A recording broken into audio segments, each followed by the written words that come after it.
आपसे जब भी प्रारंभिक परीक्षाओं में पूछा जाता है तो उन्होंने शब्द लिख देते हैं कि विशेष न्यायालय,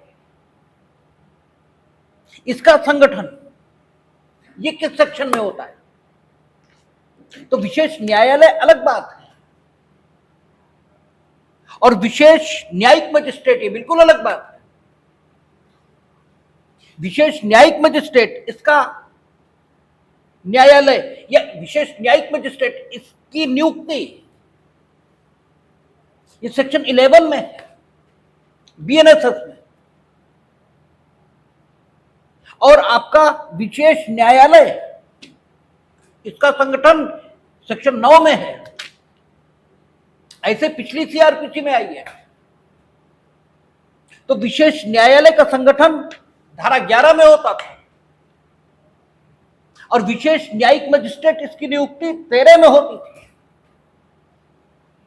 इसलिए आप इसमें बिल्कुल कंफ्यूज नहीं होंगे कि विशेष न्यायालय और विशेष न्यायिक मजिस्ट्रेट, हमने आपसे सुबह भी कहा था कि कानून में आपको इतना सा भी अपनी तरफ से मिलाने की इजाजत बिल्कुल नहीं है। और अन्य विषयों में और इसमें फर्क ही यही है, और ये फर्क आपको इसलिए अनुभव नहीं होता है क्योंकि जब आप एलएलबी का एग्जाम देते हैं तो आपकी कापियां लगभग वैसे ही चेक होती हैं जैसे अन्य विषयों की कापियां चेक होती हैं, कि आपने कुछ कुछ विषय के बारे में ये बता दिया और नंबर मिल गए, बात खत्म हो गई। इसी कारण से आप एलएलबी में तो पाते 80% और कंपटीशन में मामला बिल्कुल ही उल्टा हो जाता है और आपको समझ में ही नहीं आता हुआ क्या है।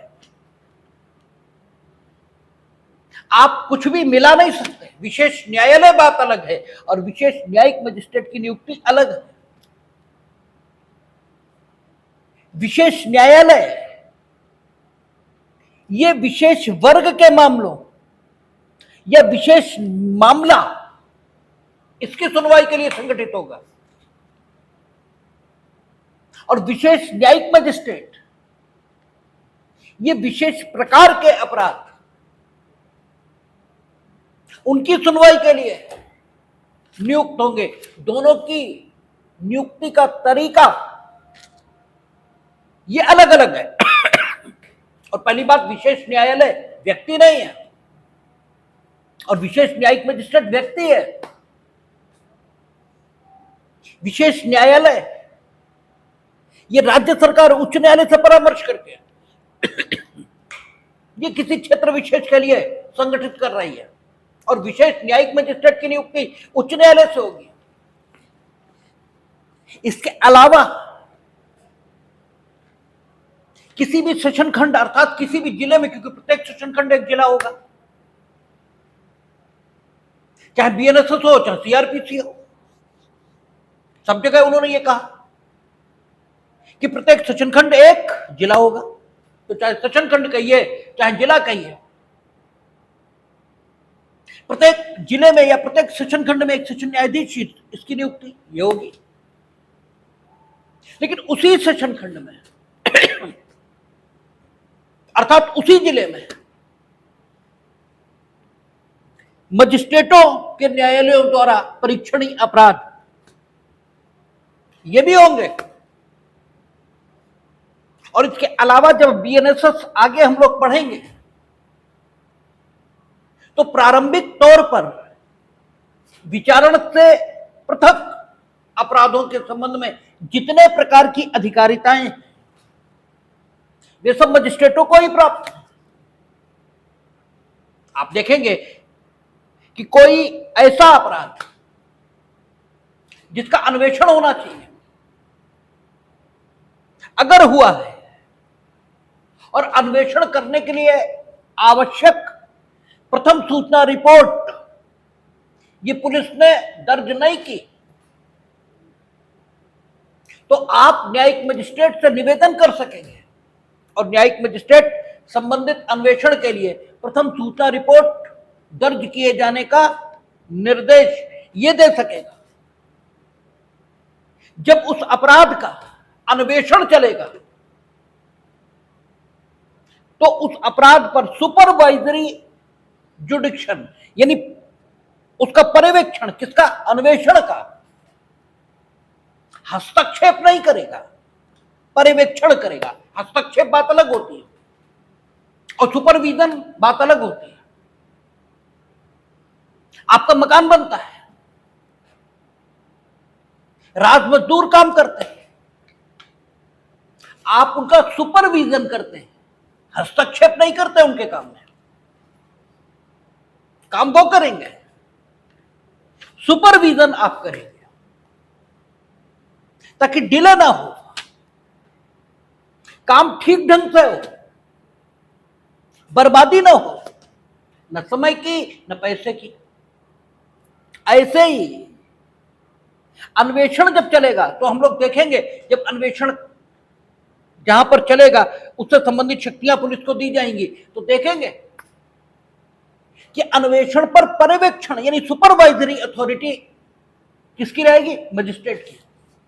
यद्यपि अन्वेषण में हस्तक्षेप करने का कोई अधिकार ये किसी भी न्यायालय को नहीं है, इवन सुप्रीम कोर्ट को भी नहीं है। ठीक है ना? अन्वेषण में जो इन्वेस्टिगेटिंग एजेंसीज हैं वो पूरी तरह स्वतंत्र है, लेकिन इन्वेस्टिगेशन का जो परिणाम होगा अर्थात जो पुलिस रिपोर्ट होगी, जो अंतर्गत 193 सबसेक्शन 3 भेजी जाएगी, उस पर संज्ञान करने की अधिकारिता मजिस्ट्रेट को ही है। और एक चीज और समझ ले, इसलिए नहीं कि मजिस्ट्रेट इसके अलावा कोई कानून नहीं जानता, बल्कि इसलिए क्योंकि अन्य बड़े न्यायालय गंभीर मामलों के विचारण में व्यस्त है। इसलिए मजिस्ट्रेट सबसे पहले देखेगा कि मामला किस न्यायालय द्वारा विचारणी है। अगर वो सत्र न्यायालय द्वारा विचारणी है तो ठीक है, वो सेशन सुपुर्दगी का आदेश पारित करेगा। किस सेक्शन में पारित करेगा? तो सीआरपीसी में पहले 209 में पारित करता था, इस बीएनएसएस में भी कोई सेक्शन होगा उसमें पारित करेगा। कुल मिलाकर हम आपको जो बताना चाहते हैं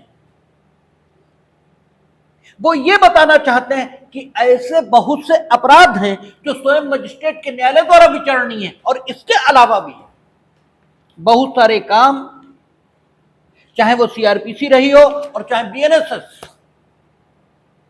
वे मजिस्ट्रेटों के द्वारा किए जाने योग्य कार्य के रूप में सीआरपीसी में भी वर्णित है और बीएनएसएस इसमें भी वर्णित है। इसलिए प्रत्येक जिले में न्यायिक मजिस्ट्रेटों के न्यायालय ये भी स्थापित किए जाएंगे, और ये हम लोगों ने किसमें देखा था? सेक्शन 9 में। और पहले ये किसमें स्थापित होते थे? सेक्शन 11। ठीक है, सीआरपीसी में किसमें स्थापित होते थे? सेक्शन 11। और अब सेक्शन 9 कहता प्रत्येक जिले में।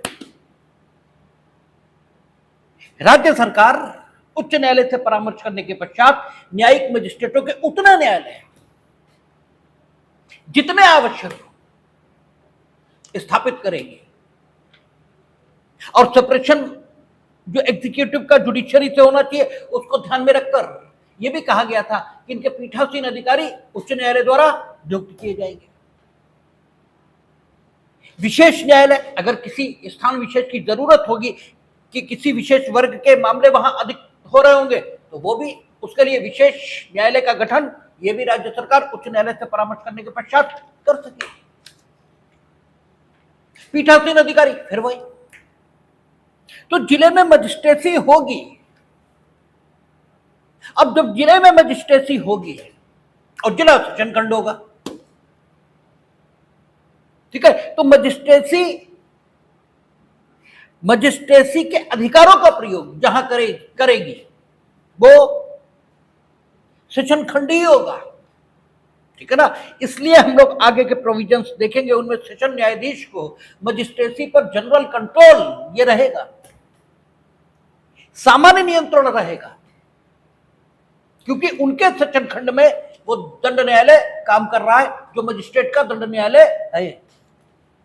सेशन खंड उन्हीं का है, क्योंकि जिले में है ना आप, और प्रत्येक जिला सेशन खंड है। लेकिन मजिस्ट्रेटों में स्वयं जो मजिस्ट्रेट हैं, उनमें एक व्यक्ति कहें या एक मजिस्ट्रेट कहें, उसे मुख्य न्यायिक मजिस्ट्रेट इस नाते भी डेजिग्नेट किया जाएगा। यानी मुख्य न्यायिक मजिस्ट्रेट ये अलग से कोई पोस्ट नहीं है।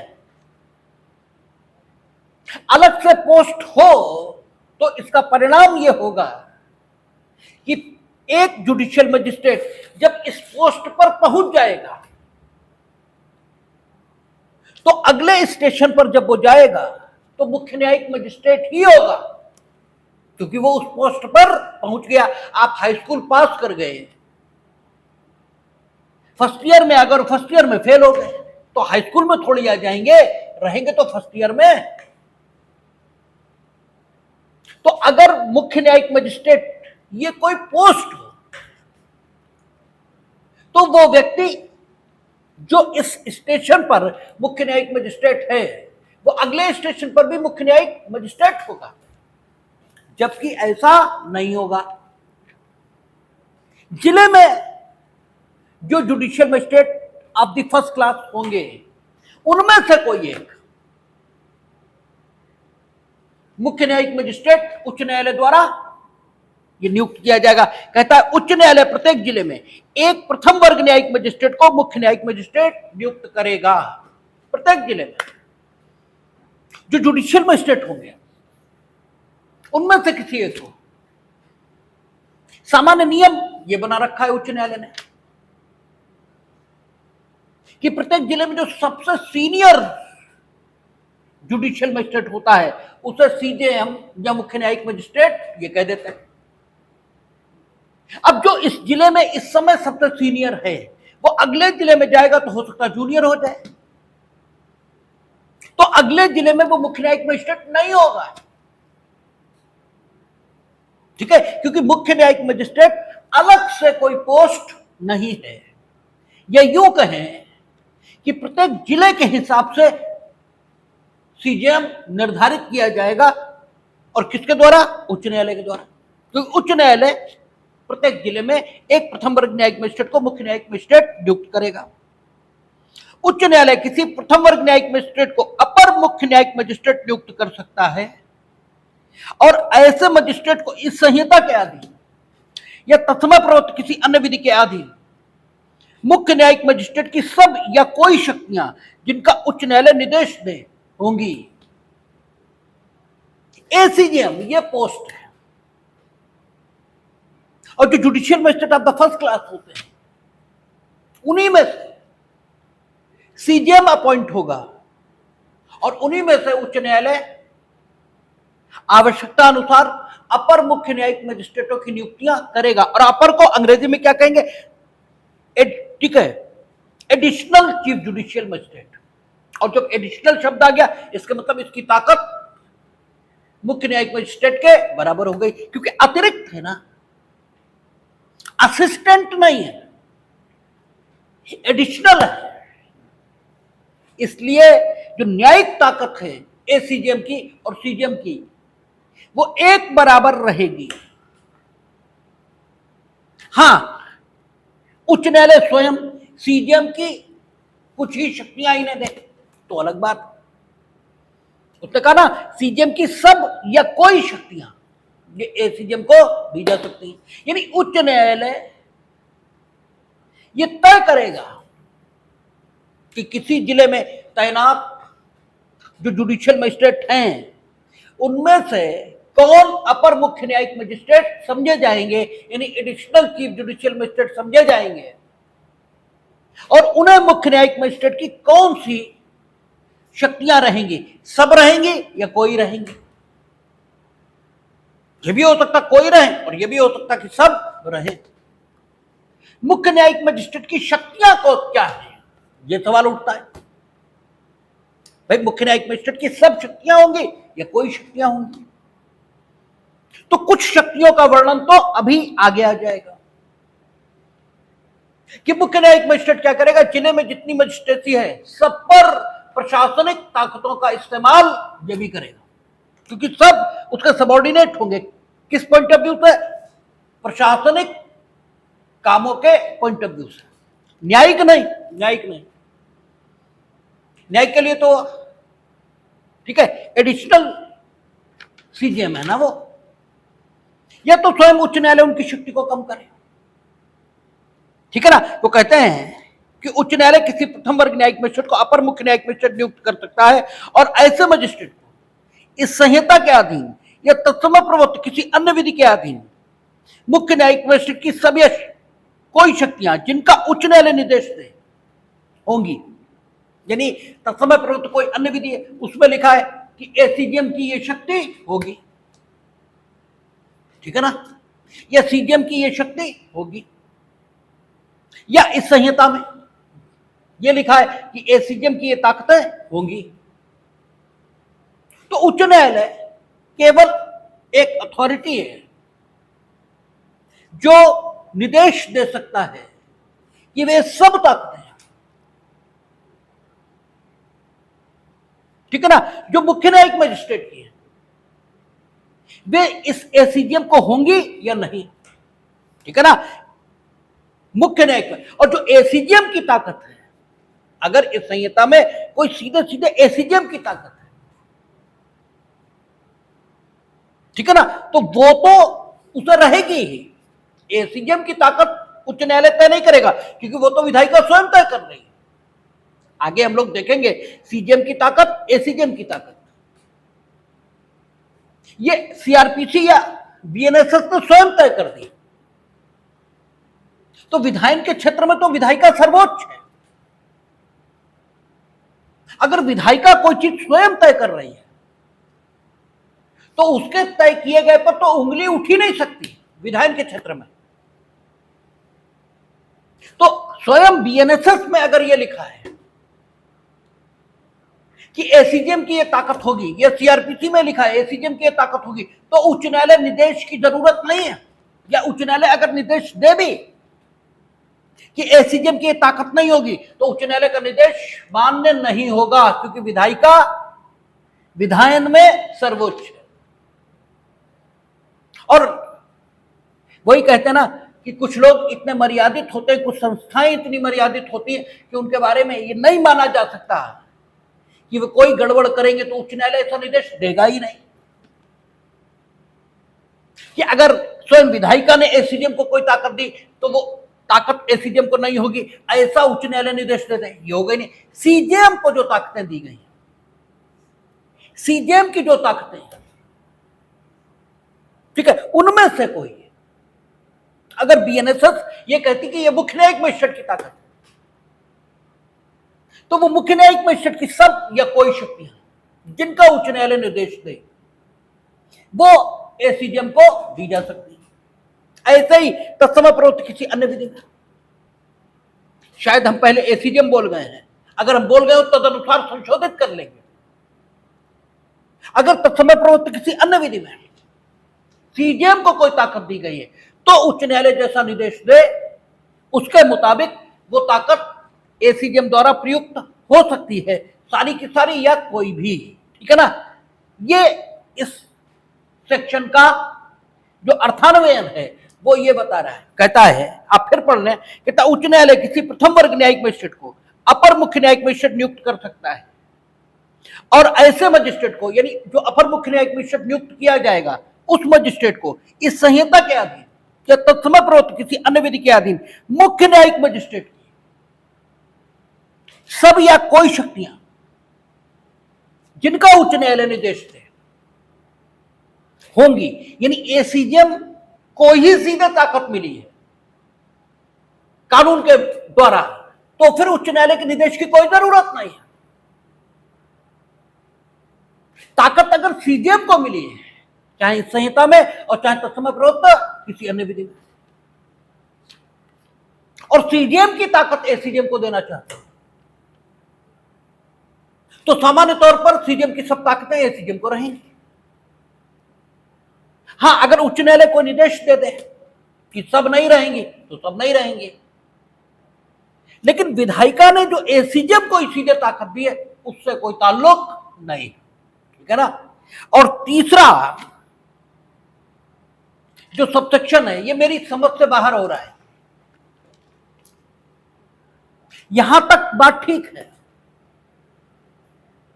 क्या कह रहा है उच्च न्यायालय, आवश्यकता अनुसार किसी उपखंड में किसी प्रथम वर्ग न्यायिक मजिस्ट्रेट को उपखंड न्यायिक मजिस्ट्रेट के रूप में पदाभिहित यानी डेजिग्नेट ये कर सकता है। उपखंड हम लोग पढ़कर आए, उपखंड की डेफिनेशन क्या है, उपखंड से जिले का कोई उपखंड अभिप्रेत है, यानी जिले को उपखंडों में डिवाइड ये किया जा सकता है। और अगर जिले को उपखंडों में डिवाइड किया गया है तो एक जो न्यायिक magistrate of the first class है उसे उपखंड का मजिस्ट्रेट इस रूप में डेजिग्नेट किया जा सकता है। ये सीआरपीसी पिछली वाली उसमें भी था कि उपखंड मजिस्ट्रेट के रूप में उसे डेजिग्नेट किया जा सकता है, लेकिन अगली लाइन जो अगली लाइन सेक्शन में लिखी है ये मेरी समझ के बाहर है, और उसे इस धारा में विनिर्दिष्ट उत्तरदायित्वों से मुक्त कर सकता है। अब मेरी समझ में ये नहीं आ रहा है कि इस धारा में तो कोई उत्तरदायित्व लिखे ही नहीं है न्यायिक मजिस्ट्रेटों के, भाई इस धारा में कोई उत्तरदायित्व भी तो लिखे हो। कहता और उसे इस धारा में विनिर्दिष्ट उत्तरदायित्वों से मुक्त कर सकता है। कौन से उत्तरदायित्व इसमें वर्णित है भाई, वो कह रहा सीजीएम, इसका अपॉइंटमेंट ये हाईकोर्ट करेगा, ठीक है ना। वो कह रहा एसीजीएम इसकी का अपॉइंटमेंट करेगा और उसे सीजीएम की ताकतें दे सकता है, सब या कोई। वो कह रहा है उपखंड मजिस्ट्रेट इसकी नियुक्ति कर सकता है और उपखंड मजिस्ट्रेट को इस धारा में वर्णित उत्तरदायित्व से मुक्त कर सकता है। तो इस धारा में उत्तरदायित्व कौन सा वर्णित है? अगर अध्याय कहता तब भी चलो कुछ बात बनती, वो तो कहता इस सेक्शन में अंग्रेजी भी पढ़ना है, वहां भी यही लिखा है। तो इस लाइन का क्या अर्थ है इसके संबंध में भाई प्रतीक्षा ही करनी पड़ेगी। हम आपको कुछ गलत बताएं ये ठीक नहीं होगा, हम अपने आप ये बात कहें कि ऐसा ऐसा है और वैसा न हो, ये ठीक नहीं है। प्रतीक्षा सबसेक्शन 4 क्या कहता है? प्रत्येक उपखंड न्यायिक मजिस्ट्रेट को मुख्य न्यायिक मजिस्ट्रेट के साधारण नियंत्रण के अधीन रहते हैं। उपखंड में अपर मुख्य न्यायिक मजिस्ट्रेटों से भिन्न न्यायिक मजिस्ट्रेटों के काम पर पर्यवेक्षण और नियंत्रण की ऐसी शक्तियां भी होंगी जैसी उच्च न्यायालय साधारण या विशेष आदेश द्वारा इस निमित्त विनिर्दिष्ट करे और वह उनका प्रयोग करेगा। यानी जुडिशियल मजिस्ट्रेट आपका फर्स्ट क्लास के रूप में उसकी जो ताकतें हैं वो तो रहेंगी। अब कौन से उत्तरदायित्व से मुक्त हो रहा है? आप जरा सबसेक्शन 4 की भाषा पढ़ें, वो क्या कहता है? उपखंड में जितने न्यायिक मजिस्ट्रेट नियुक्त है, यानी एक उपखंड में अगर जिले का एक उपखंड डिवाइड हुआ, जैसे मोहम्मदी लखीमपुर जिले का उपखंड है और मोहम्मदी में 2 जुडिशियल मजिस्ट्रेट बैठते हैं, एक एसीजीएम बैठता है और अब वहां एक एडिशनल सेशन जज ये भी बैठते हैं। अब मोहम्मदी उपखंड में जो जुडिशियल मजिस्ट्रेट नियुक्त है, 2 जुडिशियल मजिस्ट्रेट, एक एसीजीएम, अब मानिए वहां एक और जुडिशियल मजिस्ट्रेट का कोर्ट बन जाए, बन सकता है राज्य सरकार उच्च न्यायालय से परामर्श करके। तो उन 3 में एक उपखंड मजिस्ट्रेट ये नियुक्त होगा और वो सीजीएम के साधारण नियंत्रण में रहेगा, लेकिन उपखंड के जो जुडिशियल मजिस्ट्रेट हैं उन पर ठीक है नियंत्रण की ताकतें रखेगा, उनका पर्यवेक्षण करेगा, लेकिन एसीजीएम का नहीं करेगा, एसीजीएम का नहीं करेगा। और ये शक्तियां पर्यवेक्षण की उसे अतिरिक्त होंगी, इसका मतलब जो उसका काम है वो भी करेगा, ठीक है ना। कहता है प्रत्येक उपखंड न्यायिक मजिस्ट्रेट को मुख्य न्यायिक मजिस्ट्रेट के साधारण नियंत्रण के अधीन रहते हुए उपखंड में अपर मुख्य न्यायिक मजिस्ट्रेटों से भिन्न न्यायिक मजिस्ट्रेटों के काम पर पर्यवेक्षण और नियंत्रण की ऐसी शक्तियां भी होंगी, ठीक है ना, जैसी उच्च न्यायालय साधारण या विशेष आदेश द्वारा इस निमित्त विनिर्दिष्ट करे और वह उनका प्रयोग कर सकेगा, ठीक है ना। तो उपखंड मजिस्ट्रेट क्या करेगा? सुपरवाइजरी अथॉरिटी का प्रयोग किस पर करेगा? उपखंड में जो जुडिशियल मजिस्ट्रेट नियुक्त हैं, लेकिन अपर मुख्य न्यायिक मजिस्ट्रेट पर नहीं, भले ही वो उपखंड में नियुक्त है, उस पर नहीं, ठीक है ना। और सुपरविजन की ताकत का इस्तेमाल करते समय वो सीजीएम के साधारण नियंत्रण में होगा, यानी सीजीएम भी उसे आदेश दे सकेगा क्योंकि साधारण नियंत्रण में होगा, ठीक है। तो सीजीएम के साधारण नियंत्रण में होगा, लेकिन उपखंड में वो सुपीरियर होगा और उपखंड में न्यायिक मजिस्ट्रेटों के काम पर पर्यवेक्षण और नियंत्रण की शक्तियां होंगी। पर्यवेक्षण और नियंत्रण की कौन सी शक्तियों का प्रयोग वो करेगा, वो उच्च न्यायालय साधारण या विशेष आदेश द्वारा बताएगा। यानी उच्च न्यायालय यह भी कह सकता है कि मोहम्मदी के उपखंड मजिस्ट्रेट को ये शक्तियां होंगी, लेकिन तिलहर के उपखंड मजिस्ट्रेट को नहीं होंगी।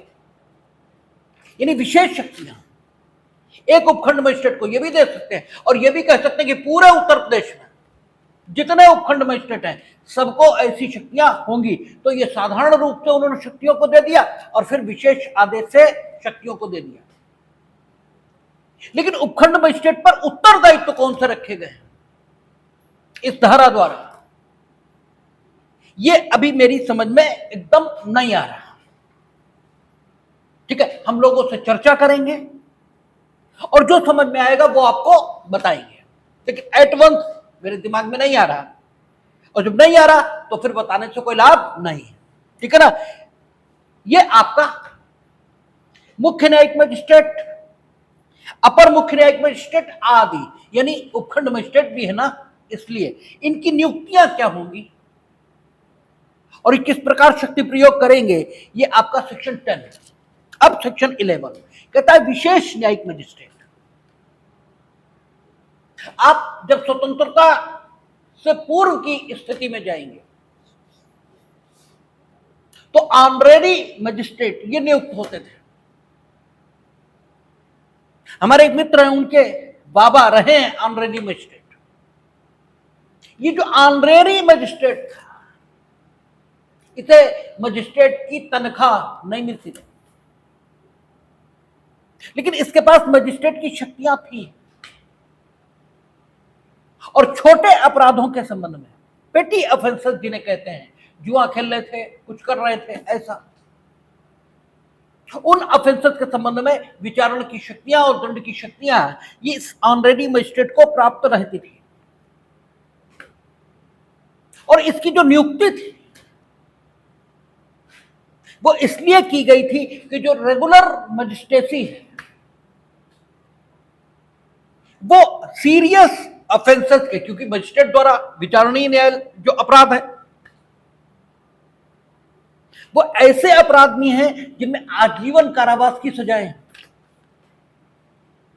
जो कूट रचना, जब हम लोग पढ़ेंगे भारतीय न्याय संहिता में और पहले भारतीय दंड संहिता में पढ़ते थे कूट रचना, फोर्जरी जो कहां परिभाषित थी, पिछली आईपीसी में 463, वहां फोर्जरी कूट रचना ये परिभाषित थी। भारतीय न्याय संहिता में भी संबंधित प्रावधान होगा ही। तो जब मूल्यवान प्रतिभूति की कूट रचना ये की जाती थी, मूल्यवान प्रतिभूति क्या होती है ये जो भारतीय न्याय संहिता ये पढ़ाएंगे तब बताएंगे विस्तार से, मोटे मोटे में आपको अभी बता देते हैं कि हर उस दस्तावेज को मूल्यवान प्रतिभूति समझा जाता है जिस दस्तावेज से आपको कोई अधिकार ये प्राप्त हो जाए या आपका कोई अधिकार चला जाए, या आपका कोई अधिकार बढ़ जाए या आपका कोई अधिकार घट जाए, ये सारे दस्तावेज मूल्यवान प्रतिभूति होते हैं। आपकी जो सामान्य कॉपी है, अगर उस पे आपने कुछ लिखा है तो वो दस्तावेज है, लेकिन मूल्यवान प्रतिभूति नहीं है। लेकिन एग्जामिनेशन की कॉपी है, वो दस्तावेज भी है और वो मूल्यवान प्रतिभूति भी है। क्यों? उस दस्तावेज जो कि एग्जामिनेशन के, ठीक है, आंसर बुक के रूप में तैयार की गई है, उस दस्तावेज से आपको पास होने का हक यह हासिल होता है। आप पास होने का अधिकार हासिल करते हैं।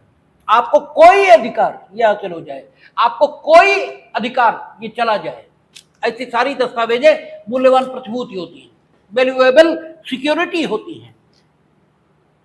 बैनामा मूल्यवान प्रतिभूति है। क्यों? इसलिए क्योंकि उससे आपको किसी संपत्ति पर स्वामित्व का अधिकार प्राप्त होता है, ठीक है ना, स्वामित्व का अधिकार प्राप्त होता है। और जो आपके पूर्व का स्वामी है उसका स्वामित्व संबंधी अधिकार चला जाता है, ठीक है ना। इसलिए बैनामा मूल्यवान प्रतिभूति है। और इसलिए बैनामे की फोर्जरी अगर आपने की, फोर्ज बैनामा बनाया, तो आपने मूल्यवान प्रतिभूति की कूट रचना की है, यह कहा जाएगा। और जो दंड है वो आजीवन कारावास तक इसमें प्रोवाइड है। और विचारण किसके द्वारा? मजिस्ट्रेट के द्वारा। यानी मजिस्ट्रेसी सीरियस ऑफेंसेस, इनका विचारण ये भी करती है। तो जो रेगुलर मजिस्ट्रेसी है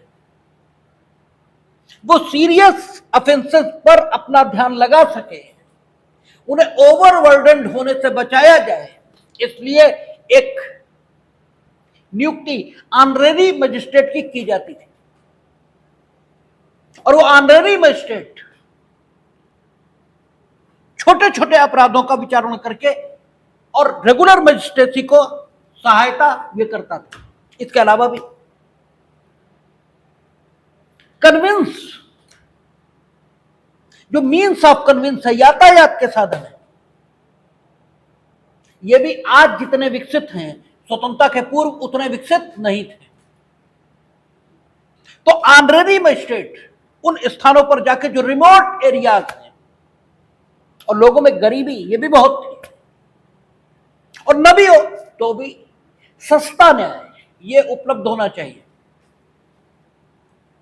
कोई जरूरी तो नहीं जिस पर अपराध का आरोप लगा वो दोषी है। तो ऑनरेरी मजिस्ट्रेट छोटे स्थानों पर जाकर, क्योंकि एक व्यक्ति का जाना आसान है और बहुत सारे रिमोट एरिया से गवाह और आरोपित व्यक्ति सब आए हैं, ये ज्यादा कठिन काम है।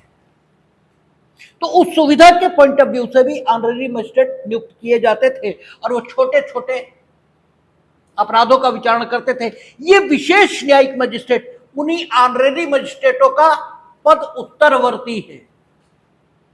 या यूं कह ले, ये ऑनरेरी मजिस्ट्रेट जो था ये विशेष न्यायिक मजिस्ट्रेटों का पूर्वाधिकारी है, क्योंकि पूर्ववर्ती है। जब स्वतंत्रता आई तब कॉन्स्टिट्यूशन ऑफ इंडिया आ गया और यह कहा गया कि जुडिशियरी का सेपरेशन एग्जीक्यूटिव से होना चाहिए। ऑनरेरी मजिस्ट्रेट कौन नियुक्त कर रहा था? सरकार। संस्थान जो ऑनरेरी मजिस्ट्रेट का था वो संस्थान उपयोगी था, उस इंस्टीट्यूशन में कोई खराबी नहीं, वो होना चाहिए था। इसलिए उस इंस्टीट्यूशन को कैरी ऑन किया, नाम बदला, योग्यताएं बदली और नियुक्त करने वाले प्राधिकारी ये भी बदल गए, लेकिन संस्थान जीवित रखा गया और विशेष न्यायिक मजिस्ट्रेट की नियुक्ति होती है, मेरे ही सामने हुई है, ठीक है ना। स्पेशल मजिस्ट्रेट अपॉइंट होते हैं एक एक साल के, ठीक है, शायद एक साल के लिए, हाँ एक साल के लिए, एक बार में एक साल, फिर रिन्यूअल हो सकता है, लेकिन एक साल में एक बार। किनको अपॉइंट करेंगे, लिखा है, कहता है यदि केंद्रीय या राज्य सरकार उच्च न्यायालय से ऐसा करने के लिए अनुरोध करती है, meaning thereby state government और central government are empowered to make a request, simply nothing else. अब देखिए, जैसे ही वर्ड आता है रिक्वेस्ट, वैसे ही हम लोग ऐसे मान लेते हैं जैसे उच्च न्यायालय बड़ा और सरकार छोटी, तो कुछ नहीं है ऐसा। आपसे सभ्यता से बोलने की अपेक्षा की जाती है। उच्च न्यायालय, उच्चतम न्यायालय, उनके कभी ऑर्डर्स पढ़िएगा जो लोअर कोर्ट के लिए होते हैं, ये तो सीधे अधीनस्थ हैं उनके। वो लिखते हैं we request to the presiding officer of the lower court, वो तो ऑर्डर लिख सकते हैं कि we are going to order. ये अच्छी बात नहीं मानी जाती, शब्द विनम्र, ठीक है, उसका उपयोग होना चाहिए, इसलिए यहां लिखा है। इसमें छोटाई और बड़ाई का प्रश्न नहीं है, लेकिन मूर्ख हमेशा इसी ढंग से चीजों को देखते हैं, तो यहां कोई छोटाई बड़ाई का प्रश्न नहीं है, ठीक है। कहता है यदि केंद्रीय या राज्य सरकार उच्च न्यायालय से ऐसा करने के लिए अनुरोध करती है, तो उच्च न्यायालय यानी अपॉइंटिंग अथॉरिटी कौन होगा, उच्च न्यायालय। क्यों, इसलिए क्योंकि अनुच्छेद 50 मौजूद है कॉन्स्टिट्यूशन ऑफ इंडिया में, वो कहता है there should be a separation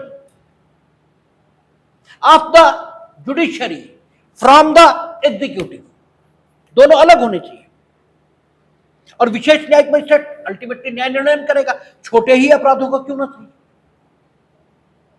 तो इसकी नियुक्ति में सरकार का रोल सिर्फ रिक्वेस्ट तक होना चाहिए, इससे अधिक नहीं।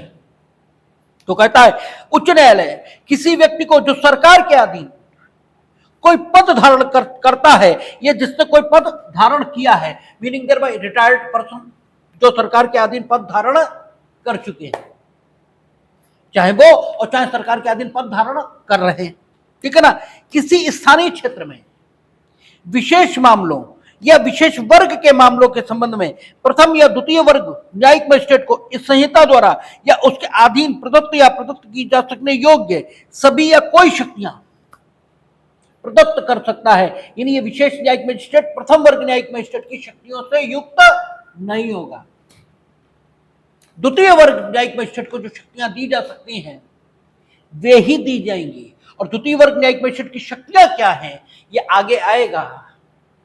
पिछली सीआरपीसी के मुताबिक आपको बता देते हैं कि उसको 1 साल की सजा और 5,000 रुपए जुर्माना ये तक देने की शक्ति प्राप्त थी, ठीक है ना। तो ये पेटी ऑफेंसेस की सजा है और ये अधिकतम है। हर मामले में जितनी अधिकतम ताकत आपको है वही थोड़े प्रयोग कर लोगे, ठीक है। तो द्वितीय वर्ग न्यायिक मजिस्ट्रेट यानी छोटी ताकत ये दी जा सकती है, ठीक है ना। परंतु ऐसी कोई शक्ति किसी व्यक्ति को प्रदान नहीं की जाएगी जब तक उसके पास विधिक मामलों के संबंध में ऐसी अहर्ता या अनुभव नहीं है जो उच्च न्यायालय नियमों द्वारा विनिर्दिष्ट करे। यानी ठीक वो गवर्नमेंट के अधीन कोई पद धारण कर चुका है या करता है, but that person will not be appointed by the high court as a special magistrate until and unless that person will possess such qualification which will be prescribed by the high court, ठीक है ना, कहेंगे through rules और सच experience also. वो विधिक ज्ञान और वो विधिक अनुभव, विधिक ज्ञान नॉर्मली वो यही कहते हैं कि आपका LLB होना चाहिए, विधिक अनुभव के लिए वो ये कहते हैं कि सरकार के अधीन जो लोग पद धारण कर चुके हैं वो भी तो ऐसी स्थितियों में हो सकते हैं कि मुकदमे सुनते रहे। रेवेन्यू के मुकदमे सरकार के अधीन नियुक्त व्यक्ति वही सुनते हैं, ठीक है ना। तो ऐसा अनुभव और ऐसा ज्ञान जैसा उच्च न्यायालय विनिर्दिष्ट करे, और उच्च न्यायालय पर इस मामले में विश्वास किया जा सकता है कि वो जो ज्ञान और अनुभव निर्धारित करेंगे विशेष न्यायिक मजिस्ट्रेट के रूप में काम करने में सक्षम व्यक्तियों के लिए, वो निश्चित तौर पर उन्हें विशेष न्यायिक मजिस्ट्रेट के रूप में काम करने में सहायक होगा, ये विश्वास किया जा सकता है। ठीक है ना। ऐसे मजिस्ट्रेट विशेष न्यायिक मजिस्ट्रेट कहलाएंगे और एक समय में 1 वर्ष से अधिक की इतनी अवधि के लिए नियुक्त किए जाएंगे। 1 वर्ष से अनधिक, अधिक नहीं, अनधिक, यानी मैक्सिमम 1 ईयर। 1 महीने के लिए भी हो सकता है, मैक्सिमम 1 ईयर, अनधिक 1 वर्ष से अधिक नहीं हो सकता। 1 वर्ष से कम 1 दिन भी हो सकता है। 1 वर्ष से अनधिक इतनी अवधि के लिए नियुक्त किए जाएंगे जितनी उच्च न्यायालय साधारण या विशेष आदेश द्वारा विनिर्दिष्ट करे। और ये विशेष न्यायिक मजिस्ट्रेट ये भी विशेष न्यायालय के समान विशेष मामले या विशेष वर्ग के मामले सुनेंगे, लेकिन विशेष न्यायालय प्रथम वर्ग न्यायिक मजिस्ट्रेट वहां वो बैठेगा और ये द्वितीय वर्ग न्यायिक मजिस्ट्रेट इसकी शक्तियों का ही उपयोग कर पाएंगे। ठीक है ना। तो फर्क आ गया। ठीक है ना। और विशेष न्यायालय राज्य सरकार उच्च न्यायालय से परामर्श करने के पश्चात यहां अपॉइंटमेंट उच्च न्यायालय करेगा। ठीक है ना। फर्क आया है, वहां संस्था बन रही है विशेष न्यायालय, यहां व्यक्ति अपॉइंट हो रहा है विशेष न्यायिक मजिस्ट्रेट। ठीक है। तो ये आपका ठीक है, ये हो गया। फिर कहता है न्यायिक मजिस्ट्रेटों की स्थानीय अधिकारिता, यानी वो स्थान, स्थानीय अधिकारिता का मतलब क्या हुआ, अगर शब्द को व्याख्यायित करें तो वो स्थान जिस पर न्यायिक मजिस्ट्रेट अपनी अधिकारिता का प्रयोग करेंगे वो स्थान उनकी स्थानीय अधिकारिता के भीतर है, ऐसा कहा जाएगा। ठीक है। स्थानीय अधिकारिता का मतलब क्या हो गया, वो स्थान जिस पर वो स्वयं में निहित अधिकारिता का प्रयोग करेंगे, वही तो हुआ स्थानीय अधिकारिता। इसे अंग्रेजी में लोकल जुरिडिक्शन ये कहते हैं। और अधिकारिता जो उनमें निहित है वो क्या है, मामलों का सुनवाई करने की अधिकारिता जो सामान्य तौर पर उनमें निहित है। इसके अलावा अन्वेषण पर सुपरविजन की अधिकारिता ये भी निहित है। मामलों को सेशन सुपुर्द करने की अधिकारिता ये भी निहित है। उनमें कौन कौन सी अधिकारिताएं होंगी बीएनएसएस बताएगी। तो वे सारी अधिकारिताएं जो बीएनएसएस किसी न्यायिक मजिस्ट्रेट में निहित कर रही है, न्यायिक मजिस्ट्रेट उन अधिकारिताओं का प्रयोग किस स्थान में कर सकेगा, मीनिंग देयर बाय उन अधिकारिताओं के प्रयोग करने का अवसर जिन कारणों के आधार पर पैदा होगा, जिन्हें कानून की दुनिया में वाद कारण कहा जाता है और अंग्रेजी में कॉज ऑफ एक्शन कहा जाता है। ठीक है ना। क्योंकि आप में निहित जो अधिकारिता है वो किसी कारण से प्रयोग करने का अवसर आएगा ना। आप में निहित अधिकारिता यूं ही तो प्रयोग नहीं होगी। तो न्यायिक मजिस्ट्रेटों में जो निहित अधिकारिता है उसके प्रयोग का अवसर जिन कारणों से उत्पन्न होगा, जिन्हें कानून की दुनिया में वाद कारण कहा जाएगा, यह कॉज ऑफ एक्शन कहा जाएगा। ठीक है। वे वाद कारण जिस क्षेत्र में पैदा होंगे उस क्षेत्र में अधिकारिता का प्रयोग करने के लिए जो न्यायिक मजिस्ट्रेट सशक्त होगा वो क्षेत्र उस न्यायिक मजिस्ट्रेट की स्थानीय अधिकारिता में है, ऐसा बोला जाता है। यह कहा जाता है न्यायिक मजिस्ट्रेट की स्थानीय अधिकारिता का मतलब क्या हुआ, अगर यह कहा जा रहा है कि अमुक न्यायिक मजिस्ट्रेट की स्थानीय अधिकारिता अमुक स्थान में है, इसका अर्थ हुआ कि उस न्यायिक मजिस्ट्रेट में कानून ने जो शक्ति निहित की है उस शक्ति के प्रयोग का अवसर जिस कारण से आया है वो कारण उस स्थान में पैदा हुआ है जिस स्थान पर उसकी अधिकारिता का विस्तार बताया जा रहा है या जो स्थान उसकी स्थानीय अधिकारिता में है। स्थानीय अधिकारिता का मतलब है वो स्थान जिसमें उत्पन्न हुए वाद कारणों पर संबंधित न्यायिक मजिस्ट्रेट को सुनवाई का और अपनी शक्तियों के प्रयोग का अधिकार प्राप्त है। ये तो किसी न्यायिक मजिस्ट्रेट की स्थानीय अधिकारिता कैसे तय होगी, और अगर तय न की जाए तो उसकी स्थानीय अधिकारिता का विस्तार कहां तक होगा, यह प्रश्न है। क्योंकि न्यायिक मजिस्ट्रेटों के न्यायालय होंगे कहां, जिले में। तो एक बड़ी स्वाभाविक बात है कि सामान्य नियम यही होगा कि न्यायिक मजिस्ट्रेट जिस जिले में तैनात है उस पूरे जिले पर, ठीक है, उसे सुनवाई की अधिकारिता या स्वयं में निहित जो शक्तियां हैं उनके प्रयोग का अधिकार होना चाहिए, ठीक है ना। अब यह भी हो सकता है कि एक जिले में एक ही न्यायिक मजिस्ट्रेट हो तो कोई वो दिक्कत नहीं, तब तो कोई बात ही नहीं कि पूरे जिले में ऐसा कोई वाद कारण अगर उत्पन्न होगा जिसमें न्यायिक मजिस्ट्रेट द्वारा प्रयोगतव्य शक्तियों के प्रयोग का, ठीक है, अवसर ये पैदा हो तो वो करेगा, कोई दिक्कत नहीं। लेकिन सोसाइटी में अपराध तो ढंग से ही हो रहा है, तो एक न्यायिक मजिस्ट्रेट से काम तो चलेगा नहीं। व्यवहारिक तौर पर प्रैक्टिकली ये बात इम्प्रॉपर हो जाएगी।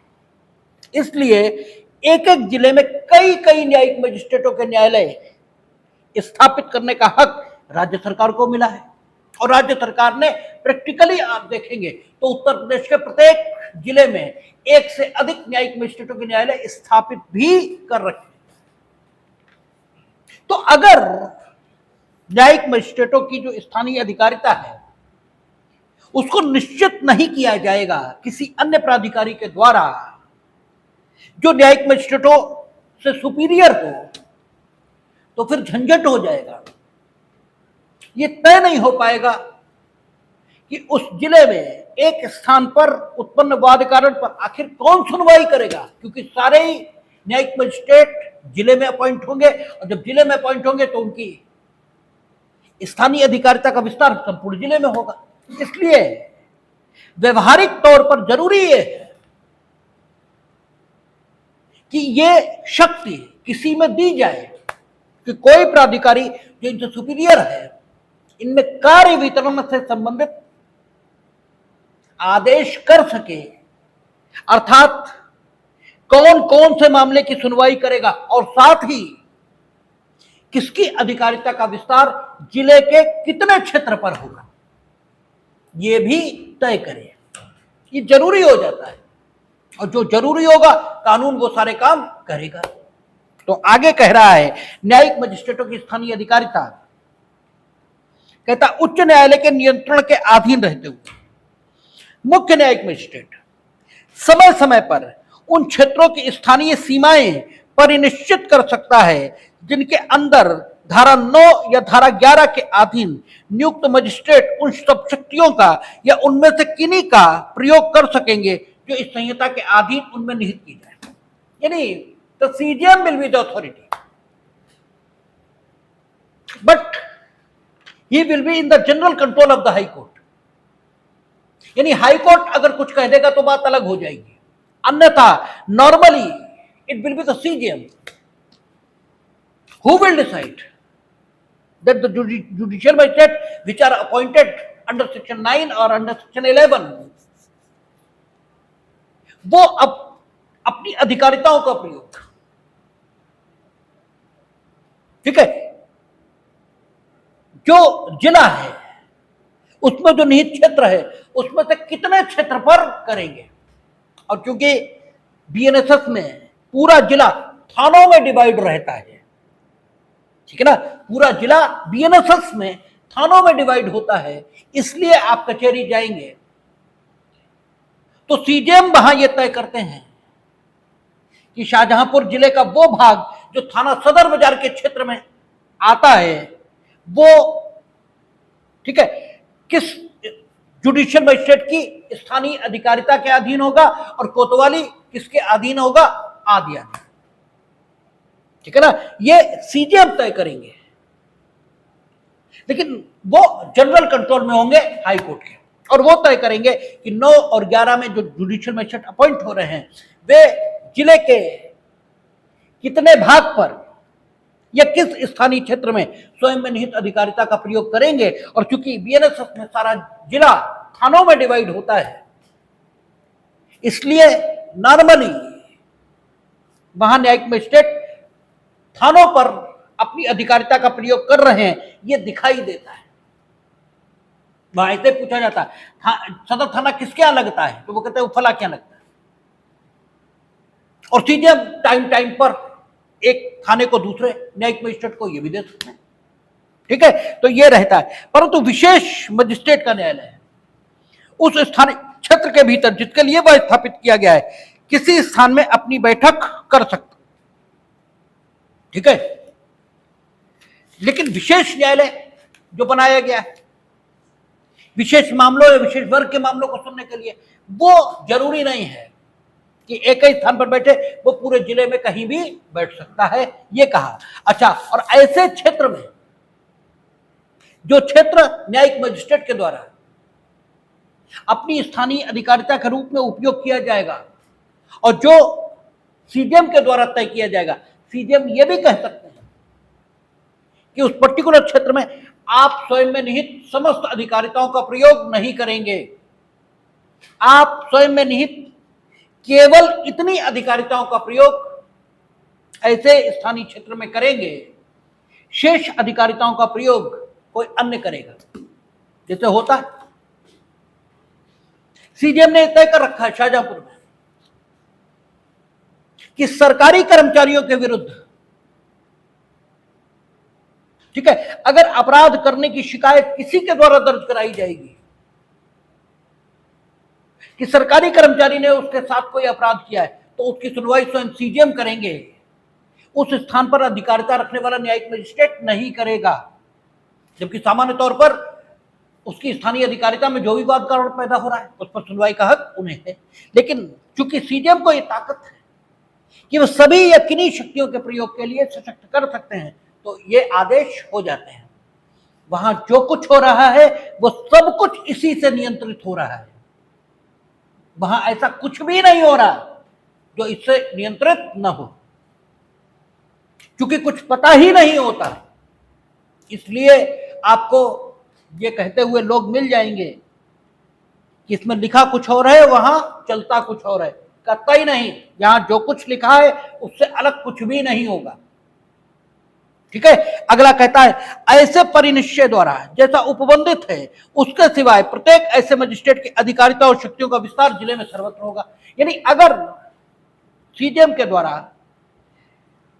अधिकारिताओं को सीमित न किया जाए, यानी परिनिश्चित न किया जाए, वो क्षेत्र जिसमें न्यायिक मजिस्ट्रेट जो धारा 9 और 11 में अपॉइंट होंगे अपनी अधिकारिता का प्रयोग करेंगे, ये निश्चित न किया जाए सीजेएम के द्वारा, तो फिर न्यायिक मजिस्ट्रेट की अधिकारिता का विस्तार संपूर्ण जिले में होगा।